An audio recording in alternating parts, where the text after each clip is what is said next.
खूपच भारी सुगंध सुटलेला आहे आणि माझा आजचा व्हिडिओ तुम्हाला आवडला असेल तर चॅनलला एक लाईक करायला विसरू नका। धन्यवाद।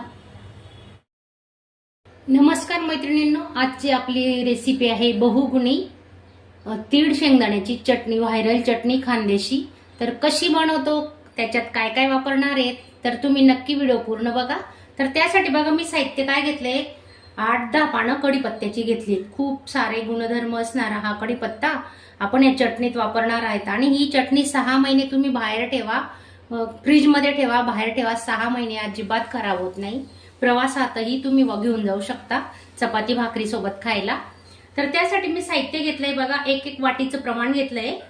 तर 1 वाटी तिळीला मी अर्धी वाटी शेंगदाणे घेतले, थोडे शेंगदाणे कमी घेतले आणि खोबरं घेतले, सुकं खोबरं तर तुम्ही नक्की वापरा, एकदा वापरूनच बघा, नसेल वापरलं तर। आणि लसूण घेतलाय, 2 लसूण घेतलेत मोठे मोठे। तर आता आपण हे सर्व साहित्य भाजून घेणार आहे।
आधी आपण आता शेंगदाणे भाजून घेणार आहे, चांगले खरपूस भाजून घ्यायचे शेंगदाणे।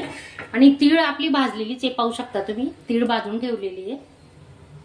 तर शेंगदाणे भाजून झाल्यावर आपण आता खोबरंही परतून घेणार आहे। चांगलं भाजून झालं ना तर आपली चटणी मस्त 6 महिने टेन्शन न घेता भारी टिकते। तर तुम्ही एकदा नक्की करून बघा। आणि शेंगदाण्याचे साली सकतच वापरणार आहेत आपण, साल नाही काढायची।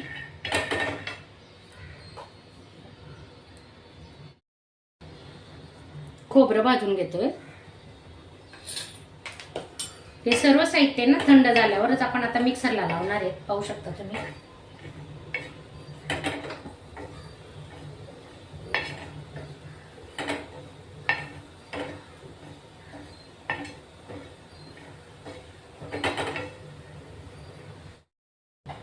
तेल टाकून घेऊ आपण थोडं तव्यावर।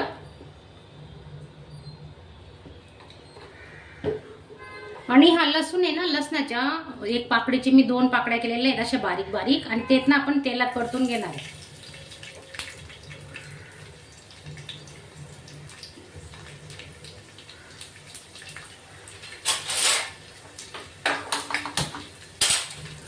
त्याचा ना ओलसरपणा कमी होऊन जातो, लसूण तेलात परतून घ्यायचा। हे पहा, छान मस्त रंग बदलेपर्यंत।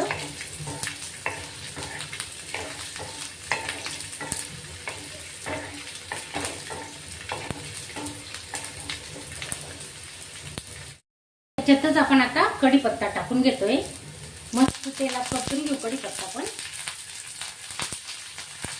खूप छान चटणी होणार आहे आपली।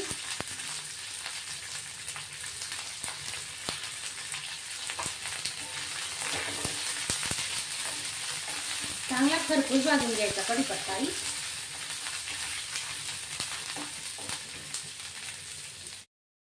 हे भाजलेलं सर्व साहित्य ना आपलं थंड झालंय, आपण आता याला मिक्सरला लावून घेणार आहे। तर शेंगदाणे टाकून घेते आधी, नंतर तीळ,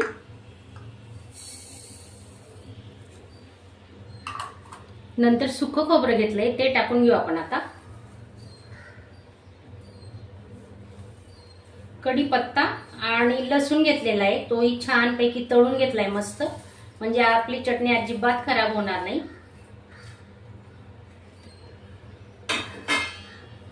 चवीनुसार मीठ टाकून घेतोय आपण आता.